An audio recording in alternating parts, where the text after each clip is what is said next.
the sides and corners of different shapes. A side or an edge is a line segment that joins two adjacent corners of a shape. A corner or vertex is the point where the two sides touch.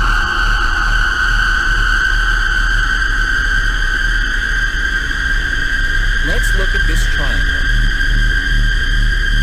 It has three sides. 1, 2,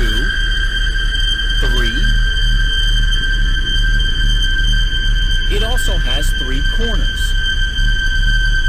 1, 2, 3.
Members of the U.S. Consumer Product Safety Commission wanted to know about the mandatory recall of all personal computers. Personal computers may pose a risk to American lives and infrastructure.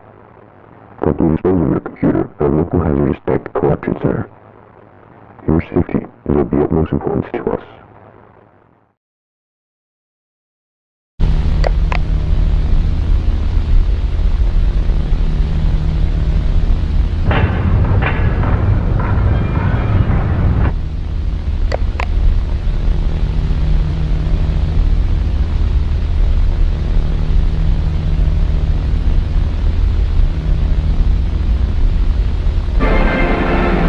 Delegation pays him this ovation and rises to its feet.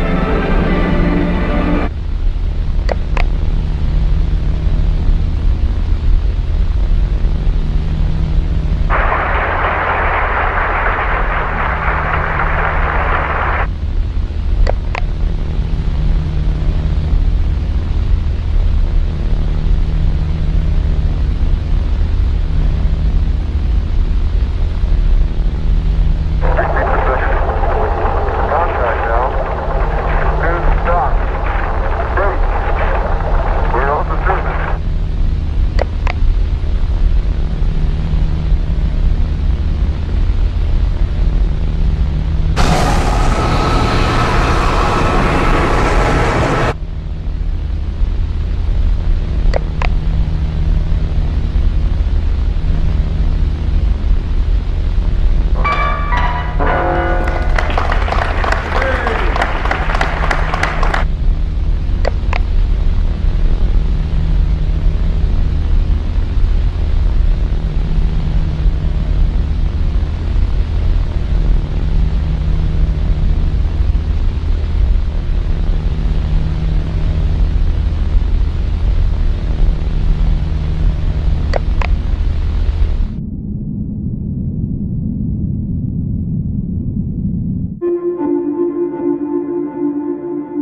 Tell me, what do you think about the tower? It's your first visit here, so what do you think about the tower? I thought it was a really good tower. It was very interesting to go up it. It gave you a really good sense of how busy Cairo is, so I really enjoyed it. That was terrific. It was really great to get kind of a sense of the scale of the city. It's kind of difficult to do that when you're walking around down on the street. It's a breathtaking view, and it really gives you a terrific perspective of the whole city. And I loved it up there. I spent a couple of hours up on the top.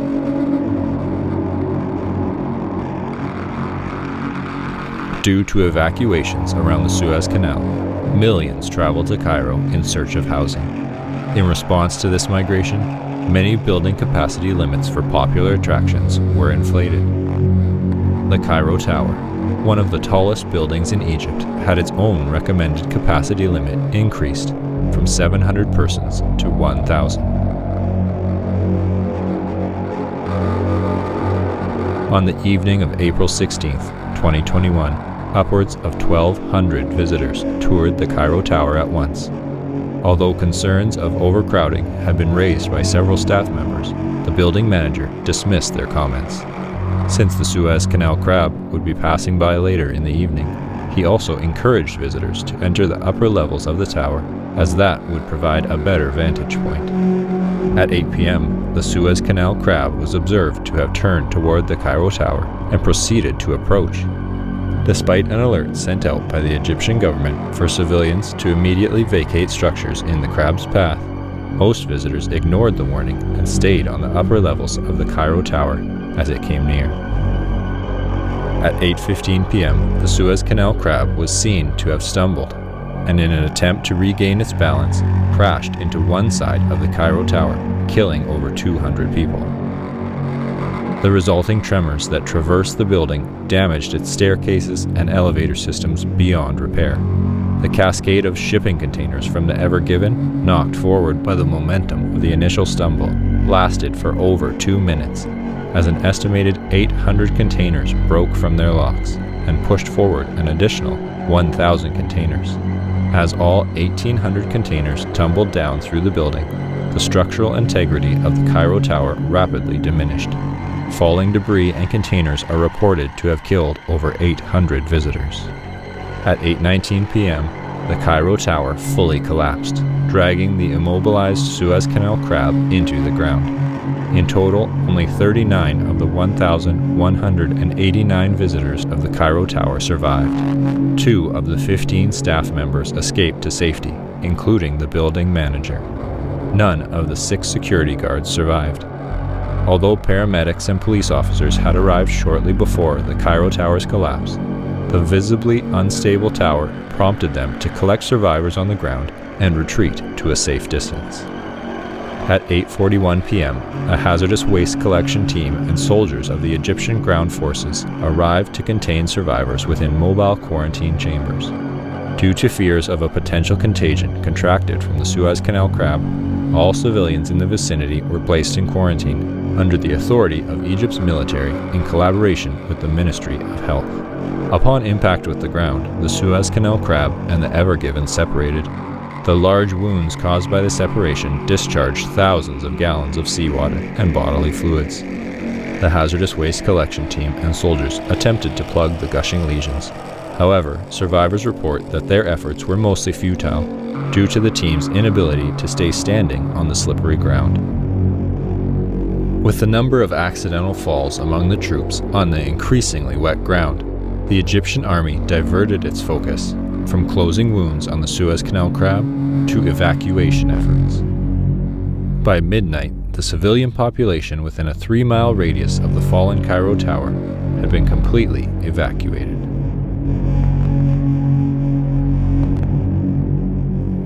On the morning of April 17th, Egyptian authorities publicly announced that the Suez Canal crab had fallen in Cairo and laid in a vegetative state. Although the Cairo exclusion zone was primarily intended to prevent any media coverage of the crab and the surrounding destruction, several journalists managed to record footage of the site through the assistance of private helicopter pilots. By 8 a.m., clips of the crab were trending on Twitter. Members of the Anti-Device Association attributed the severity of the disaster to the development of intelligent devices, specifically Twitter machines. They reasoned that due to the popularity of Twitter in America, the Ever Given was overstocked with T-machines, which weighed the ship down and consequently caused the initial obstruction of the Suez Canal. On Twitter, the ADA released a vicious string of messages criticizing Twitter, Hillary Clinton, and Egypt. Along with images of the Suez Canal crab, photos of scattered goods that had fallen out of the shipping containers became a popular topic of discussion. One image of a sports car resting on top of debris would be retweeted by the ADA with the caption, "The Cairo exclusion zone is a conspiracy to keep goods in Egypt. The American people have been robbed." The tweet was shared by over 10 million users. Taking notice, the ADA followed up with tweets suggesting that an Egyptian soldier had driven home the sports car in the image, and that the goods needed to be rescued by their rightful owners. The ADA deemed April 19th as Finders Keepers Day and urged all Americans to travel to Egypt to obtain the goods left by the fallen Suez Canal crab. Overnight, an estimated 12,000 flights to Cairo were booked by American citizens.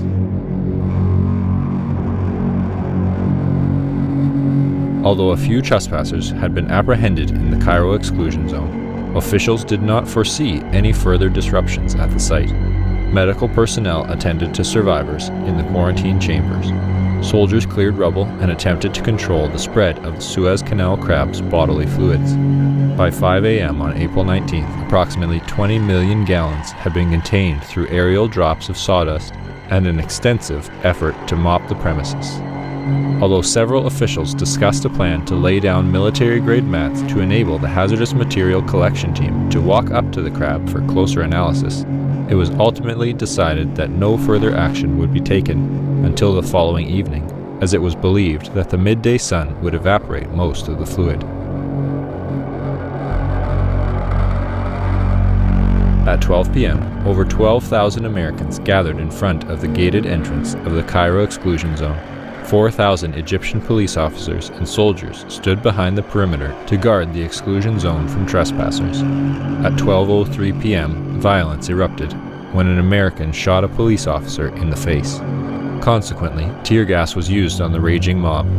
Tanks and heat rays arrived shortly afterwards to deter any trespassers.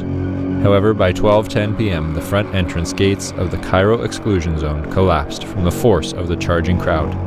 Informed of the approaching Americans, medical personnel and survivors at the epicenter began to vacate the premises. By 12:43 p.m., the first Americans were seen by officials at the epicenter.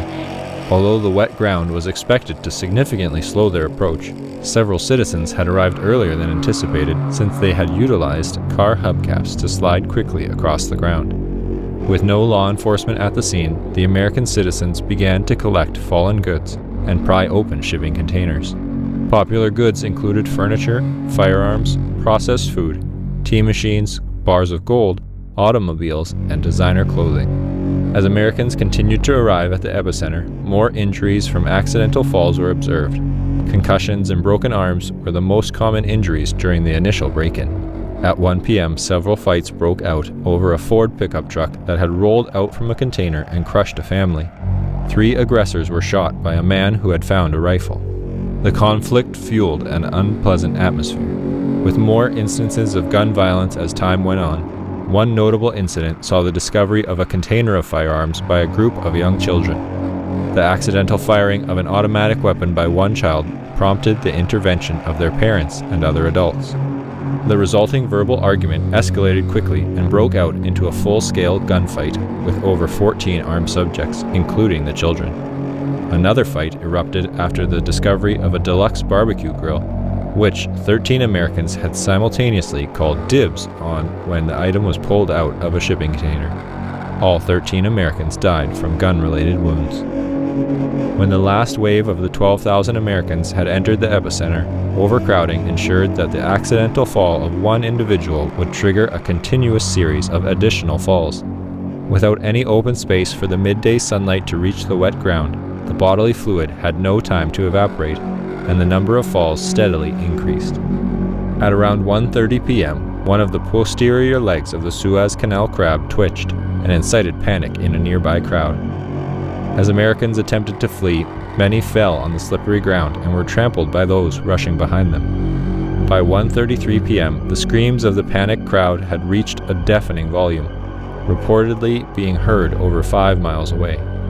Due to the reinforcement of the Cairo exclusion zone's gates and orders from the Ministry of Health to prevent any American citizen from leaving the exclusion zone, the massive crowds were kept inside the 3-mile radius of the epicenter, held in place by an orderly line of tanks that flanked the entirety of the zone's perimeter. The gates stood for over 6 hours as Americans ran from the epicenter. Many soldiers became ill at the sight of injuries caused by the thousands of bodies being crushed into the metal bars. By 7:15 p.m., everyone within a half-mile of the gate had perished from extreme pressure. Heat exhaustion, accidental falls, and gun violence were also major causes of death. The Cairo exclusion zone gates were opened at 8 p.m. Soldiers searched for the remaining survivors. Of the over 12,000 Americans who had arrived, only 944 survived. 77 of the American survivors were found kneeling around the Suez Canal crab and claimed to have been promised from a deity that they would survive if they prayed to the crab. However, none of them could account for the remains of dead worshippers that littered the ground around them. They would later establish the Church of the Ever Given during their stay at a local hospital.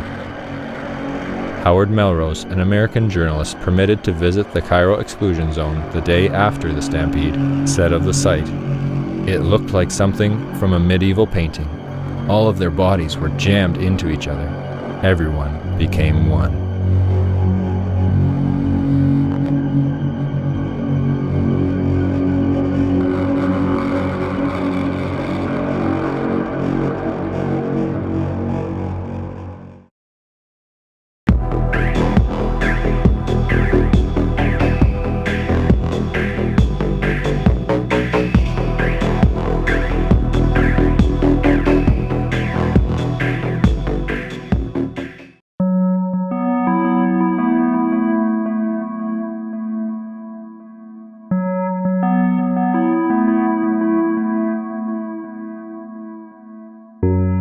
During a broadcast of ABC Evening News, anchor Frank Reynolds told viewers to be prepared for tomorrow and that they would witness the start of a glorious adventure. Word spread quickly throughout the country, and civilians invited friends and family to their homes in anticipation of the next day. Although no details of this glorious adventure were known, it was widely presumed to be another exciting TV announcement from President James Dean. Watching parties were organized in living rooms across America, and on the evening of May 13, 1969, after the ABC Evening News ended, televisions were closely watched with millions of unblinking eyes. No one wanted to miss what President Dean had to say.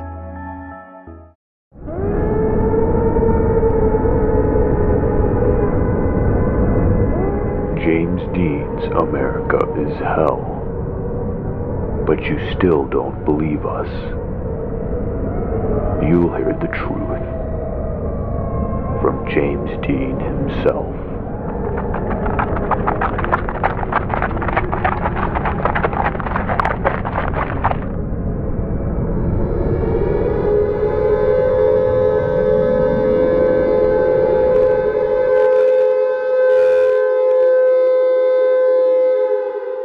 Immediately following the broadcast, air raid sirens activated across all 50 states.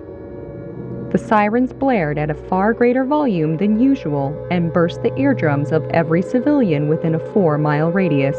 The resulting panic triggered severe overcrowding at bomb shelters and deadly stampedes in the streets.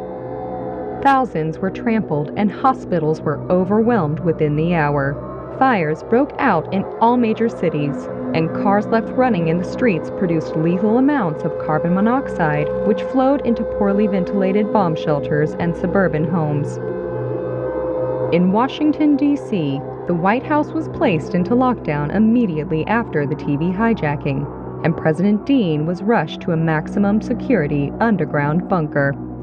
Able to hear the anguished screams of civilians in the streets above, Dean refused to stay in the shelter. When carbon monoxide alarms went off in the bunker, he urged his staff to exit the White House with him and shut off the vehicles left on the roadways. With a phone call, Dean mobilized the National Guard to assist with the deactivation of the millions of parked vehicles across America. Several more phone calls to high-ranking military officials and world leaders revealed that no nuclear missiles had in fact been launched. President Dean soon realized that the air raid sirens had been hijacked by a domestic organization and immediately ordered all forces of the military to disable every active siren in the nation. When military technicians arrived at the location of the sirens, they found that the bodies of prior technicians, who had perished from the combination of stress and the siren's sheer volume, piled so high as to have formed a ramp to the top of the speakers. The overcrowding of streets by civilians and unaccompanied cars frequently blocked the path of emergency vehicles and prolonged the process of disarming the sirens. Against his advisors' wishes, President Dean tasked himself with the deactivation of an air siren near the White House.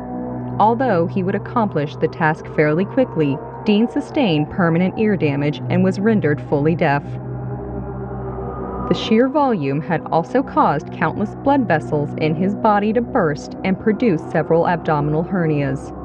His condition was shared among the millions of other Americans who had been near the sirens at the time of their activation. 3 hours would pass before all air raid sirens would be fully disabled. The next morning, at the advice of federal authorities, civilians slowly made their way from the shelters back to their homes. Although some continued to stay in the shelters for fear of radioactive fallout, most accepted the explanation given by military officials over the radio. There is no nuclear holocaust. A domestic terrorist organization hijacked the sirens of America. The streets were littered with bodies and automobiles. The National Guard handed out blindfolds to the young, sick, and elderly as they exited the shelters to prevent the scenes of bloodshed from causing fainting spells and heart attacks. At the Walt Disney Medical Center, physicians examined President Dean and other members of his staff who helped disarm the sirens. All were diagnosed with severe hearing loss. Against his doctor's advice, Dean insisted on issuing a public statement on the traumatic events that had transpired. Although he initially wanted to appear on live television, a glance at the mirror discouraged him, as he saw the countless bruises and tears present on his skin due to the intensity of the sirens. In coordination with technicians from the Department of Defense, President Dean instead organized a large-scale radio broadcast, utilizing the very air raid sirens they had disabled. Later that night, a bruised Frank Reynolds would announce on ABC Evening News that Dean would speak through the sirens and that captions would be displayed simultaneously on television for viewers who were hard of hearing.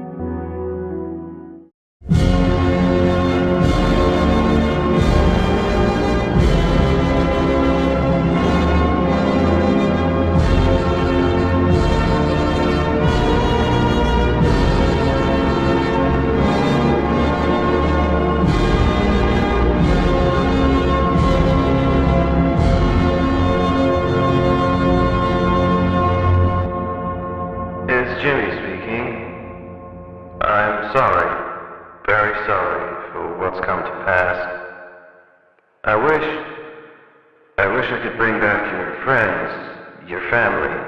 I want to fix everything. This is not the announcement I planned for. But as you know, there are people who have it in for us. The Anti-Dean Association. They hijack our systems. They hurt people. The Anti-Dean Association is an anti-American association. I want you to keep an eye out for them. They will not be hard to find because they are very proud of their silly ideas. Find them and bring them to your local authorities. We'll make things right. We have places for people like them. This is Jimmy signing off.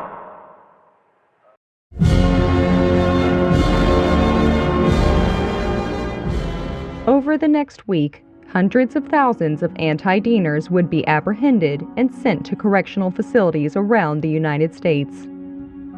These facilities, meant for the anti-American, were aptly located near or at national monuments in order to symbolize a return to American virtues. Most would stay for merely a few weeks before being released again. Friends and family of rehabilitated anti-Deaners frequently claimed that they would have improved personalities, no recollection of their past criminal activities, and even slightly altered physical appearances. These methods were so effective in calming the terrorist that many innocent civilians requested themselves to be sent to these facilities in hopes of radically changing their lives. However, federal authorities would deny any admission to those who were not affiliated with the ADA. During one address, President Dean acknowledged the high volume of requests from the public.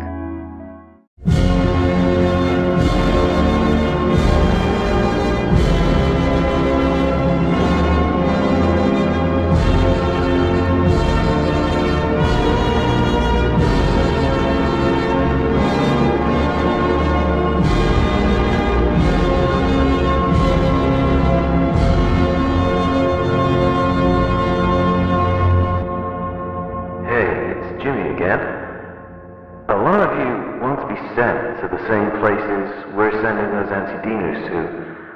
I get it. Those who come out of these places, they look clean as a whistle.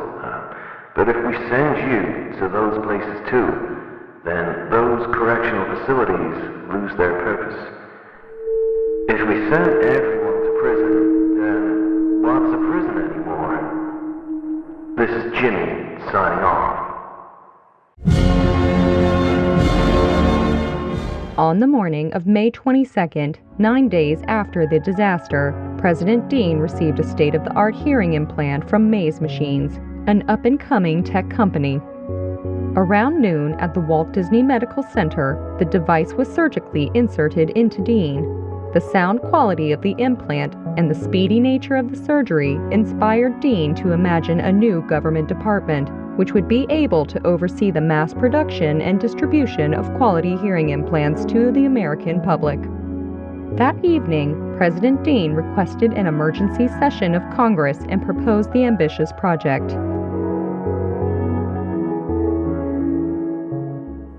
I can't hear a damn thing. Did you hear me? I can't hear a damn thing. Neither can you, or you, or you, or you. It doesn't matter whether you were near the sirens or not. None of you are listening. We need to bring together those technology companies to build and send hearing devices that the public needs. Hearing devices that you yourself need. And through a collaboration with the Department of Health, we can give back to the people what our failures took away. We can let a mother hear her child laugh again, and let a man hear his dog again. We can give everyone their hearing again. And who's stopping you? Listen to the public. You're all about deadlines too. So here's one. By July 4th, I want every American to hear the fireworks. Due to a malfunction in his auditory implants, Dean was unable to hear himself and as a result spoke much louder on the Senate floor than on previous occasions. The volume of his speech, which greatly amplified his compassion for the American people, profoundly affected the senators, and in the early hours of May 23, 1969, after 10 hours of discussion, the Department of Technology was approved. It was the fastest an executive department had ever been established. By May 27th, all persons with hearing loss attributed to the anti-Dean disaster would be eligible for the surgical implantation of a hearing device free of charge. Mass operating rooms would be established throughout the U.S., able to house over 1,000 patients at once. The use of surgical androids was approved on June 6th, which increased the number of surgeries performed per day over 250%. Once all victims had been treated, those with deafness unrelated to the disaster also became eligible for the surgery. On July 4th, it was announced that there was no incidence of severe hearing loss in the country. The United States was the first nation in the world to eradicate deafness. The achievement had been expected for some time since its first mention during Dean's congressional address. In preparation, many health organizations, both domestic and international, had prepared to host banquets for Dean and grant awards to him and his staff. However, President Dean spent the entirety of Independence Day racing cars with close friend Richard Nixon at a local speedway. Though many would cite the recovery from the anti-Dean disaster as James Dean's finest hour, the president was never willing to accept responsibility. All we did was fix some ears.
every right to be upset when we went ahead with it anyway.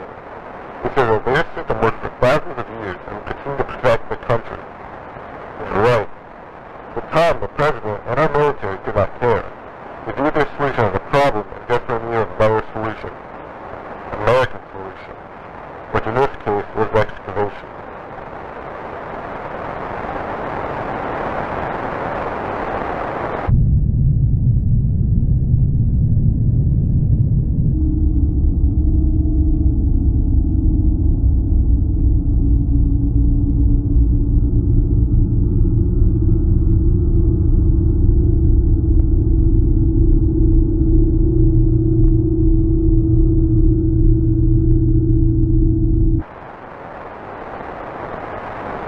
Once the pyramids were classified as CFMDs by the U.S., the excavation was inevitable. CFMDs have been acknowledged by the UN Security Council as the single most dangerous threat to humanity. Of course, this was before climate change and mankind was classified as CFMDs under the new administration. At the time, it meant that the pyramids required immediate action.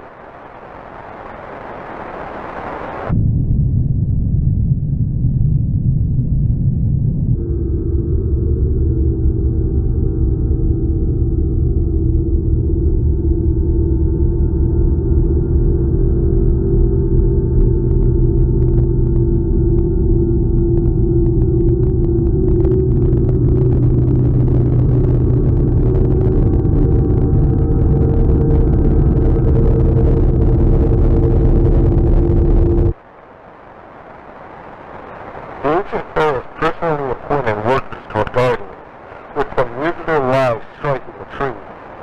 They were equipped with the finest music glass blades, which would be substances to inhibit muscle fatigue and induce insomnia, so they would be able to hit the trees for several nights in a row.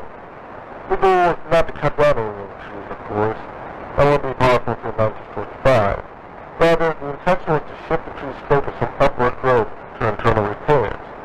The ancient Egyptians knew that they could not permanently halt the tree's germination, but by prolonging their growth, the Egyptians bought themselves time to build enormous towers that would better contain the trees.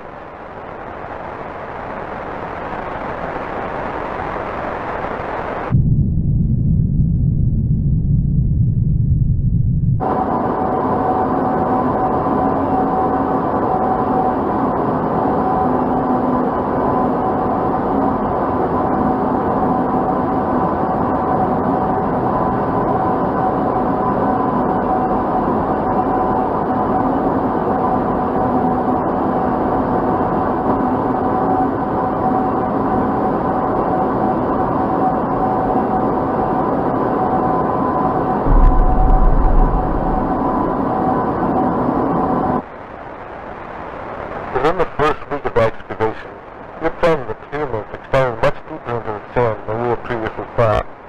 The more we dug, the more bricks we had found had already been laid. At the time, we had convinced ourselves that the pyramids had to be single structures. It would only be a matter of time before we would reach the bottom. By the third week, we realized that we had been wrong the whole time. The pyramids extended down infinitely. You can imagine our reluctance to tell the public that the pyramids were not pyramids at all. They were towers, infinite towers, all three of them, towers which contained enormous species of metaphysical flora.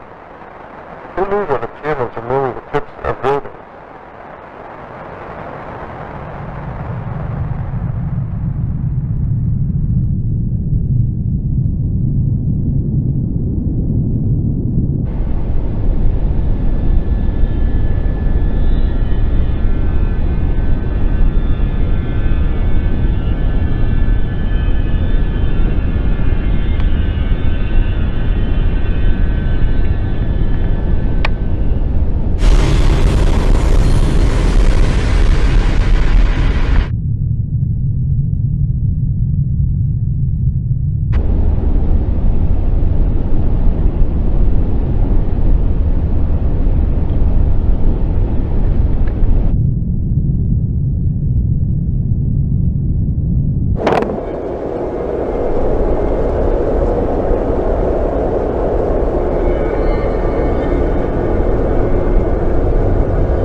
the 19th century, English archaeologists in Egypt encountered stories time and again of mysterious lightning strikes near the Great Pyramids of Giza.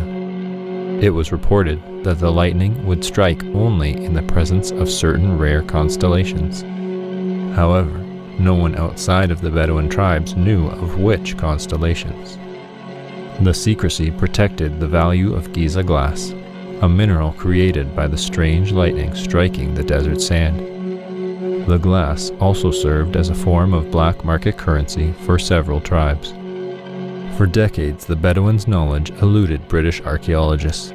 For as long as the constellations remained unknown, the Giza glass that formed was retrieved by the Bedouins long before anyone else arrived. However, in the late 1870s, British Egyptologist Flinders Petrie discovered the constellation which preceded the electrical phenomenon. In 1880, he arranged an expedition to collect samples of Giza glass for the British Museum. Petrie accurately predicted the appearance of Giza glass, and with the help of British troops, secured the location of the glass for themselves. The glass, which formed in long multi-layered sheets, was fractured in order to be more easily transported. While collecting fragments, Petrie slipped and landed on an upright plane of Giza glass. The force of the fall, combined with the sharpness of the material, decapitated Petrie immediately. While British troops at the scene quickly assumed Petrie had been killed, a closer inspection revealed that he was still alive. Although his head was separated from his body, Petrie remained conscious and could even mouth rudimentary words. Medical personnel were initially relieved Petrie had somehow survived, but they became concerned when his head began to discolor and swell significantly. But the fate of Flinders Petrie is a tale for another day. Petrie's lot, as his collection of Giza glass came to be known, arrived in England in 1891. Unfortunately, due to the poor handling of its containers during transit, the glass arrived broken into thin shards and was deemed worthless by museum curators. Yet, as a token of international diplomacy, the British Museum divided Petrie's lot among visiting American ambassadors. Vaguely aware of Giza glass's odd properties, President John D. Rockefeller ordered the immediate confiscation of the material from the American ambassadors. Although many in his administration were eager to see the glass be used in warfare, President Rockefeller refused to authorize military use and instead discussed other possible applications with the head of the Department of the Interior. After numerous conferences, it was settled that segments of Giza glass would be polished into fine blades and given to a select group of Greco-Egyptian swordsmen. These unusually tall swordsmen were assigned to the Grand Canyon and guarded restricted areas from trespassers. Protected under federal law, the Grand Canyon Guardians continued to serve for decades until the last member was discontinued. All trespassers who were maimed by the Guardians were promised a lifetime's worth of a special concoction which controlled unwanted side effects. However, since the medication's efficacy decreased over time, older victims were promised housing within the Grand Canyon to guarantee their safety and privacy from the outside world, but only under the condition that they would lure known dangerous persons wanted by the federal government to the forbidden zones of the national park.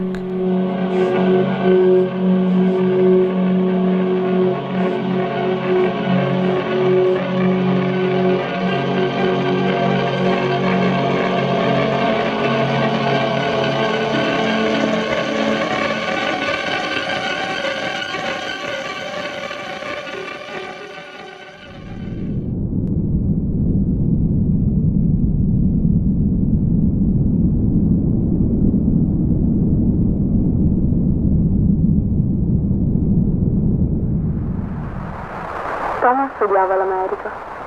È andato a Roma quando era 21enne e ci è rimasto per il resto della sua vita.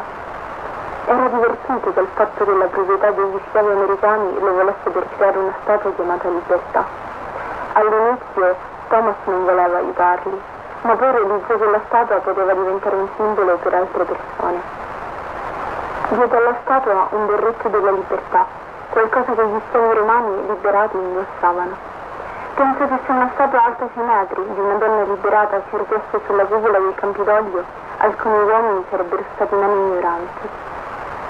Puoi immaginare quanto deluso fosse quando il signor Davis a Washington gli disse di togliere il cappello dalla libertà. Ma Thomas vedette il suo progetto andare a buon fine. Andò persino in Egitto per trovare il materiale per la sua spada. È un vetro molto particolare, vetro di ghisa. Una volta, mentre stava affinando il vetro nella sua officina, si tagliò accidentalmente la punta di un dito.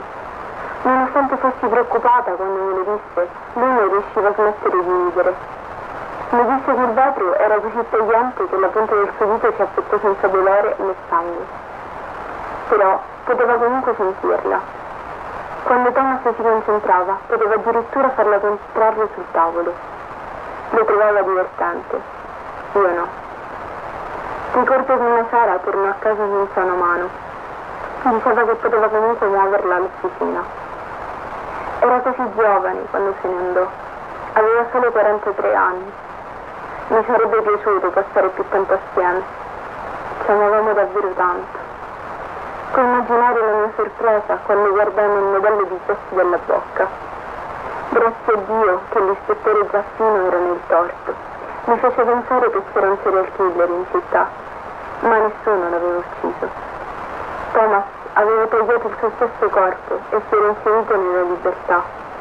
L'ho visto, ogni parte di lui. Sapevo cosa fosse successo, ma vedere i suoi occhi sulla statua era troppo per me. Lei sembrava viva. Giappino disse agli americani che Thomas fosse morto. Credo che lui abbia trovato la verità da allora. La polizia di Gibilterra pensava che sarei stata devastata dal sentire che avessero trovato la pelle di Nina nella grotta. Ma ero sollevata. Sei ancora viva. Thomas deve averla messa nella statua con lui. Dentro la libertà. Thomas e Nina stanno proteggendo l'America. Insieme.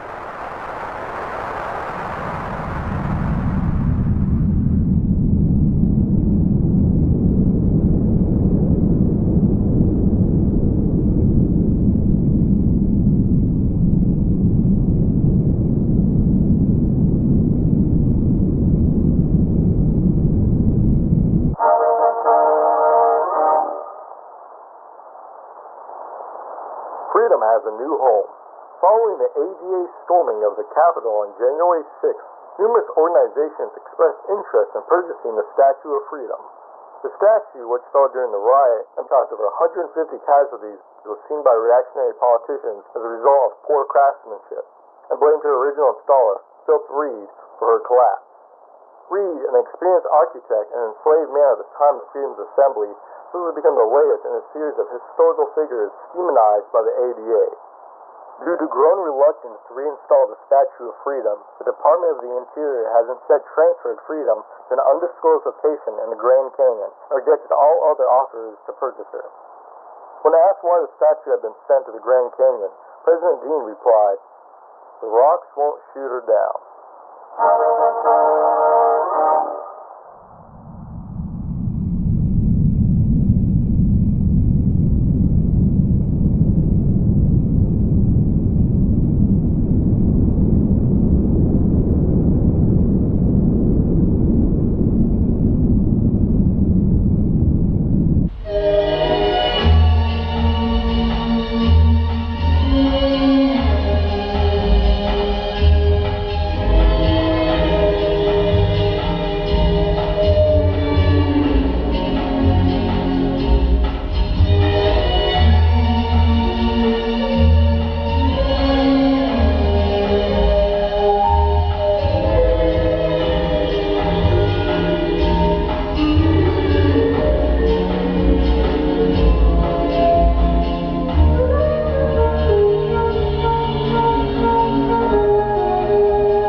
Anyhow, I won't bother you.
seeing the first German airship in its hangar.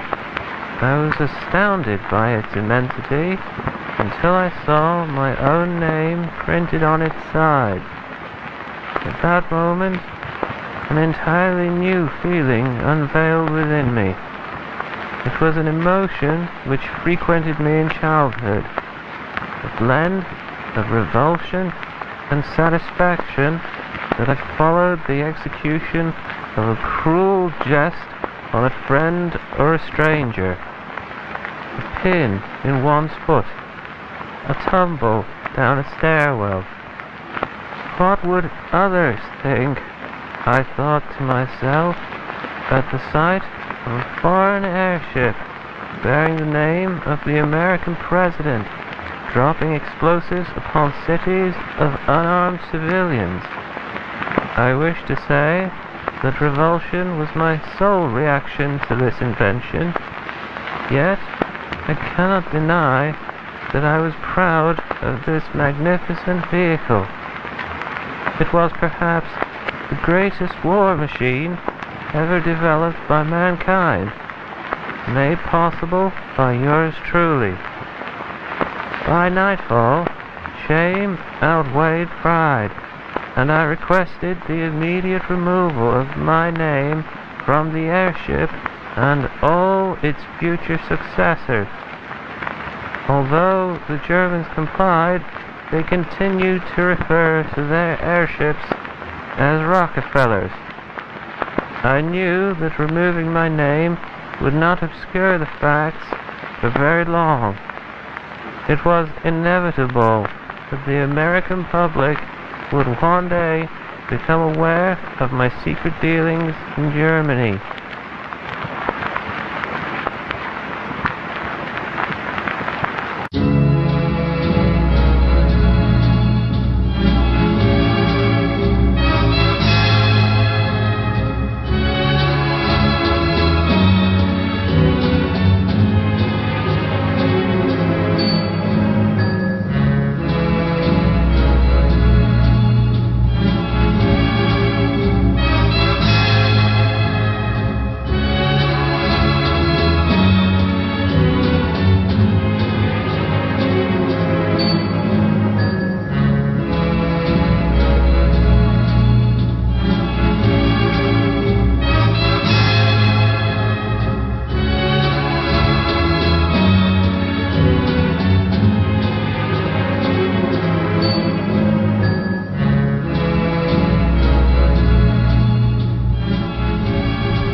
It had always been my intention to reinvigorate the American economy.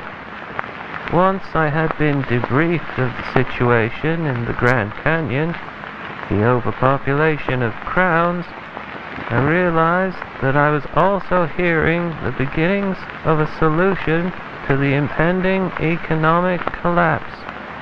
That solution being slavery. I can imagine your reluctance to read on, and I entirely understand. Rest assured, I believe that all citizens should be unconditionally promised the very freedoms that our country established at its founding: life, liberty, and the pursuit of happiness. However, crowns are not men or women, nor are they animals. They are merely the decayed shells of ignoble criminals. They do not qualify for the same freedoms exercised by ordinary civilians. Once they were conditioned and bound together, the crowns became the perfect workforce. They did not rebel, for they could not speak. They could not leave, for they were chained. And best of all, the crowns were incapable of forming unions.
Germany was the first nation to inquire about the crowns and their potential applications in warfare. I never mentioned the vast quantities of geyser glass we owned, since I knew that it could provide them with many more crowns at low cost.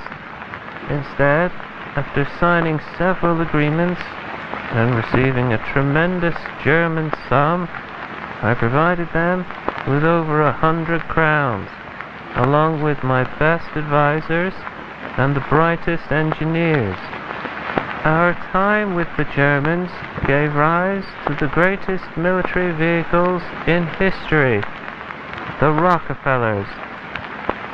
Germany's growing demand for men and crowns to construct more Rockefellers revitalized the American economy. Very few nations offered to hire as many of our men and women, and none would have paid as graciously as Germans did. It was, by all accounts, the greatest and most sustainable partnership of recent times. I could not have foreseen the destruction those airships would eventually inflict to the very nation that provided them. I thought that their creation would unite Germany and America. I could not have predicted that by 1918, Rockefeller bombing raids would have killed thousands of American and European soldiers. My terms were over before I could take action against the Germans. It was the administration after my own which was tasked with the seemingly impossible mission of destroying the Rockefellers while preserving the reputation of the former president. Although they knew of my dealings in Germany and had every opportunity to expose me, they chose not to, for in their eyes no good could come of it. However, I knew it was only a matter of time before I would become the laughingstock of my country. As the war drew to a close, I often found myself in a daze, envisioning my assassination on the streets of New York, or, more likely, on the steps of my very own center.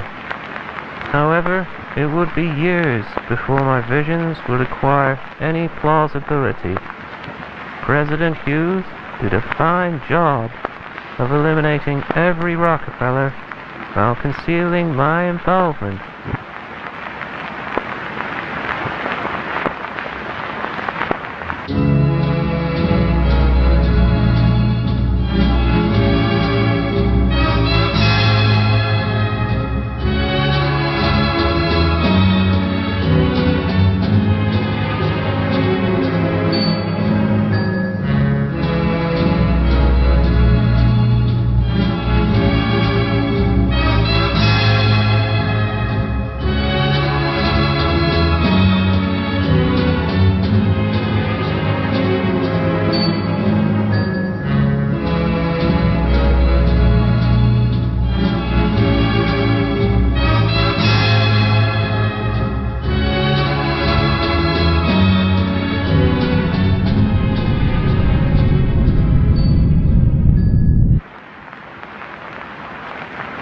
It is a miracle that only now the news of my involvement in the Great War has become widely known.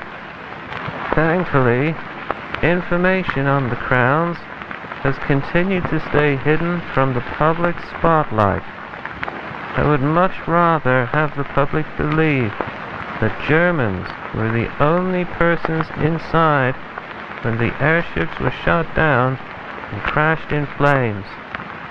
With the tragedy at the center, and now the airship scandal, known by many as the Rockefeller Revelation, I believe that my failures have finally caught up to me.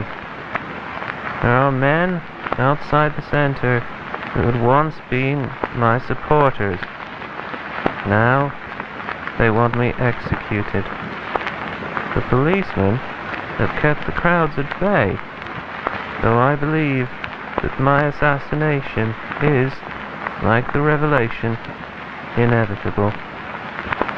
To be elected the president of a country is the greatest honor a people can bestow. But at the moment, I do wish to be the famous oil tycoon that young Virginia Arnoldson believed I was. Forgive me.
When I was little, something went wrong with me, and everything switched, even my parents. My new ones did not like me, so they left me. My foster parents did not like me either, so I was left at an orphanage. Some of my friends were better off, but many were left at the orphanage too. We loved each other. We stuck together until we were 18. Then we were separated. The military took the boys, and the doctors took the girls. They probably do not remember the tree anymore. Soon, I will not remember either. But I hope you will remember. Remember for me. When the tree changed me, I was not scared. At first, I did not know what was wrong with me. When my eyes adjusted, I was in a field of special trees. I was reminded of a story my ma told me. Alice in Wonderland. This was my Wonderland. I held myself close and looked up. The trees looked like they ended, but above them there were upside-down trees, and above those there were upright trees, like they were being reflected forever. The pattern repeated for as far as I could see. I looked down, and I thought I was on solid ground, but when I looked more closely, I was sitting on a thin, floating layer of dust. It smelled like baby powder. And through the dust, I could see the start of another tree. And below that one, there was another, and another, an infinity of trees. While I played with the dust, I heard distant footsteps. They grew louder and louder. Then there were bright flashes of light all around me. Out from these lights, hundreds of people ran out. One man came up to me and whispered, "The trees are not the trees." He had such sad, tired eyes. As he picked me up and put me on his shoulders, he said, "You could be her. Anyone could be her. I promise I will not leave you." There was a bright flash, and we were in another field. He was sitting in front of me with his hands out. Another flash, and we were both running past through the woods. Another flash, and we were both lying on the ground, looking at infinity. Every few seconds there was a flash, and we would be doing something else. Again, and again, and again. Over, and over, and over. It would not stop. It felt like forever. Years of flashes. I was so angry at first. But soon, I had those sad, tired eyes of his too. We were so sad and tired. Every now and then we would flash to another layer of dust. Above or below, who knows? But we would always see the climbers. I think there were people who tried to climb the trees while they were flashed around. They were stretched and burnt. Maybe the dust was the people that fell. The man was always with me. He kept me safe the whole time. It must have been years. It felt like 500 years. I named him Everett. He was always there. He never left me. Everett was my best friend. Then on one random day, no time, one random time, all the trees bent, and a flash brought me back to New York. All my friends were around me, but this was another New York. I did something wrong, and I lost Everett. I ruined everything. I should have stayed home that night. Why did I not stay home? I lost everything. For me and my friends, I ruined their lives. I will not tell you about the orphanage. It was a hard time. I will keep memories of the orphanage to myself. They do not matter to you. When I was 18, I left the orphanage. I looked for my new parents. They were not together anymore. My new pa died from a broken heart, and my new ma lived all by herself. She did not let anyone into her house anymore. All because of me. I wanted my old parents back. I went to the Rockefeller Center for an answer. The tree stood at the top of the plaza, above everyone else. I was never supposed to visit again, but I did, and I spoke to her. At first, I could not understand her. Her voice was like a breeze behind my eyes. It was cold, and I could not move. But soon, I could understand. She said that I had to be ready to exchange one life for my own. She understood that I wanted to go back home, to my New York. She said, come back in 3 years. And I did. I waited 1,095 days. I returned 3 years later. At first, I could not understand her. Her voice was like a breeze behind my eyes. It was cold, and I could not move. But eventually, I could understand. She said that I had to be ready to exchange one life for my own. She understood that I wanted to go back home, to my New York. She said, come back in 3 years. And I did. I waited 1,095 days. I returned 3 years later. At first, I could not understand her. Her voice was like a breeze behind my eyes. It was cold, and I could not move. But eventually, I could understand. She said that I had to be ready to exchange one life for my own. She understood that I wanted to go back home, to my New York. She said, come back in 3 years. And I did. I waited 1,095 days. While I waited, I met a man. He was a very important man, a secret agent. He followed me everywhere. One day, I found him waiting inside my house. He told me that he was here to monitor me. No, to watch and protect me. But he had fallen in love with me. No one else liked me.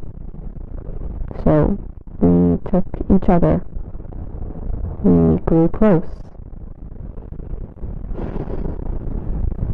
Leonard loved me. I loved him too. Together, we had a baby boy. I named him Everett. Little Everett was inside for 9 months when I saw the tree again.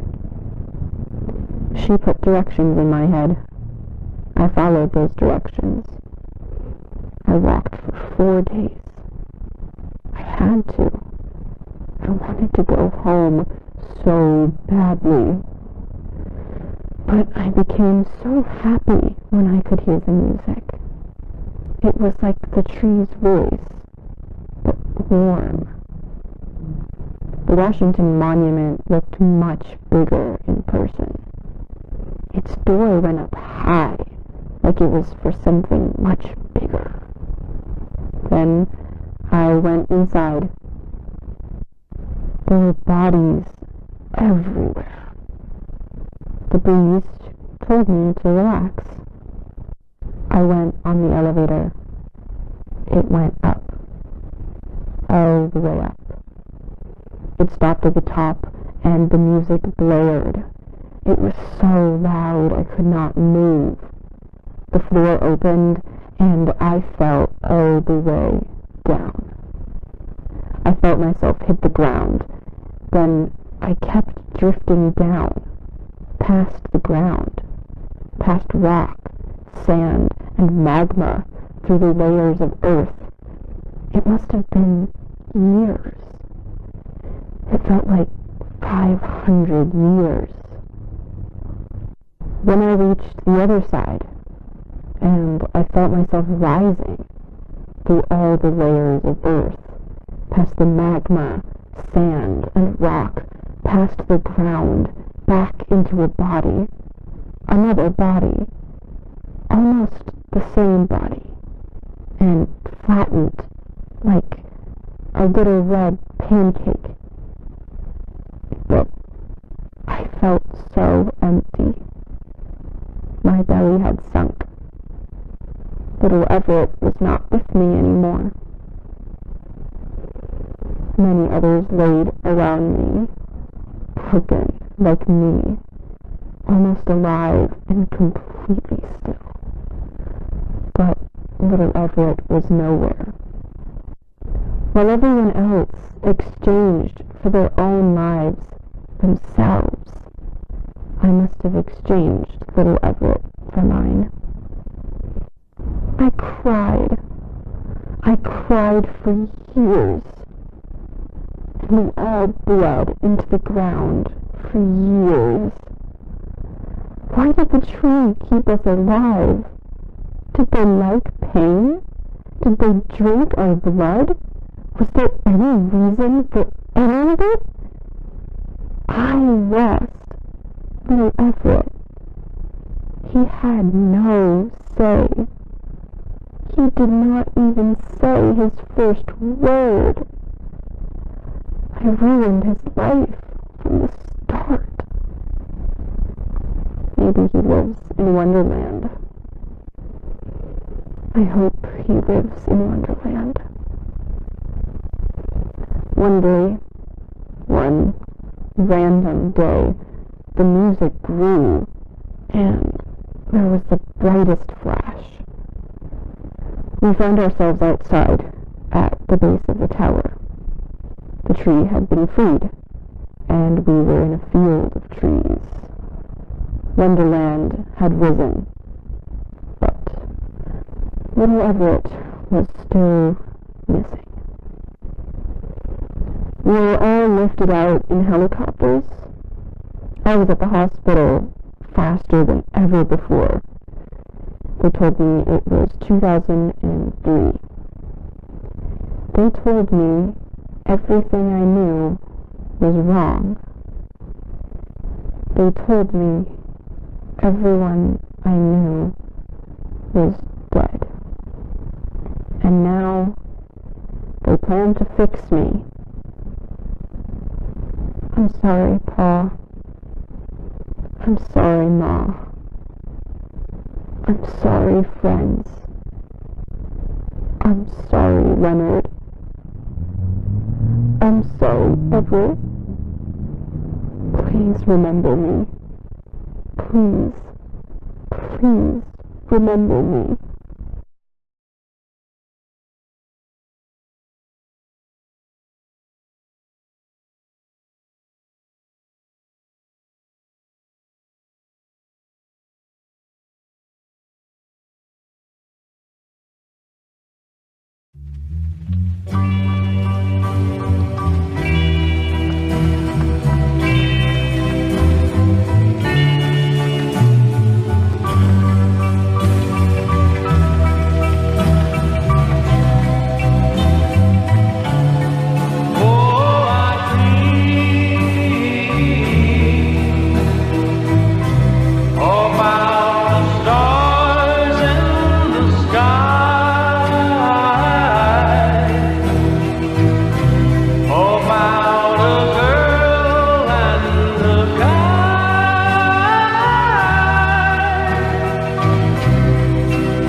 bon, bon, voilà.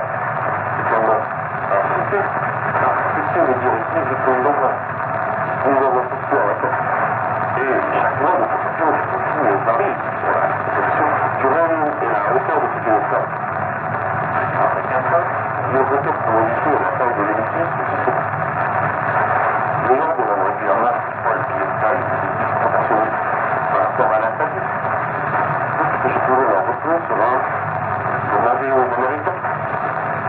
Et moi, je sais pourquoi le piédestal est si massif, si grand, mais dévoiler la vérité au monde n'est pas possible. Et je n'en ai tout simplement pas la peine. Parce que la vérité est que sûr est un massacre. Juste pour lui. Grâce à Dieu, c'est tout d'un peu, vous étiez pour nous. Ils ont répété du mot. Ils l'appelaient le serpent à tourne, ou Fado de Guinée, ou le découvreur de village.